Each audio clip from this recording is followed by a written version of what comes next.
की पीलीभीत सीट के लिए पहले चरण में वोटिंग होनी है, लेकिन अब तक बीजेपी और समाजवादी पार्टी ने अपने पत्ते नहीं खोले हैं। ऐसे में माना जा रहा है कि अगर पीलीभीत से बीजेपी ने वरुण गांधी का टिकट काटा तो अखिलेश वरुण को अपनी पार्टी से टिकट दे सकते हैं। वहीं अपनी एसपी से अलग होकर अपनी अलग पार्टी बनाने वाले स्वामी प्रसाद मौर्य पर अखिलेश यादव फिर से भरोसा जता सकते हैं, उन्हें भी टिकट दिया जा सकता है।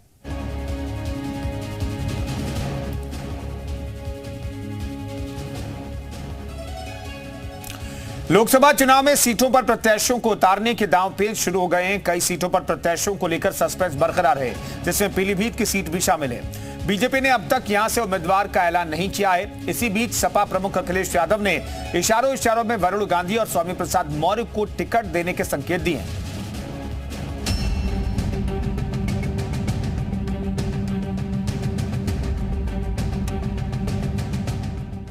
लोकसभा चुनाव का बिगुल बज चुका है।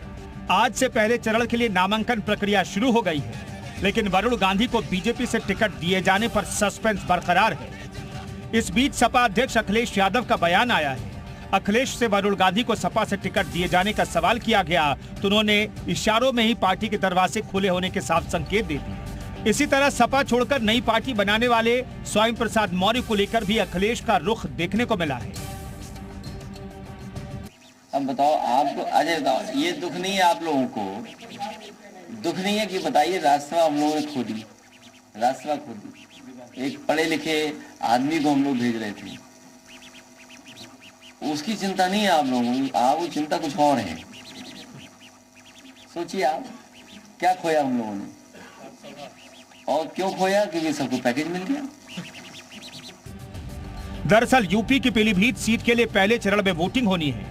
इसके लिए आज से नॉमिनेशन शुरू हो गए, लेकिन अब तक बीजेपी और सपा ने अपने पत्ते नहीं खोले हैं। इस सीट से वरुण गांधी सांसद हैं। पिछले कुछ साल से वो राज्य सरकार के खिलाफ मोर्चा खोले हुए हैं। वरुण की नाराजगी सार्वजनिक है। ऐसे में अब चर्चा उनके सियासी भविष्य को लेकर के भी होने लगी है। वरुण गांधी का क्या होगा? बीजेपी फिर से टिकट देगी या वो निर्दलीय या किसी अन्य पार्टी के सिंबल पर चुनाव लड़ेंगे? ये बड़ा सवाल है। वहीं एसपी से अलग होकर अपनी अलग पार्टी बनाने वाले स्वामी प्रसाद मौर्य पर अखिलेश फिर भरोसा जता सकते हैं, उन्हें भी टिकट दिया जा सकता है।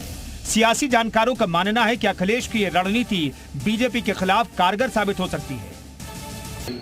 माना जा रहा है कि नरेंद्र मोदी जी की लगातार होने वाली विरोध के कारण उनको पार्टी टिकट न देने पर विचार कर रही है, और शायद इसके बाद से ही कयास लगने शुरू हो गए थे कि अखिलेश यादव उन्हें अपनी पार्टी में ले लेंगे। ये दोनों लोग ऐसे हैं जिनके बारे में माना जाता है कि ये अतिरेकता में बात करते हैं।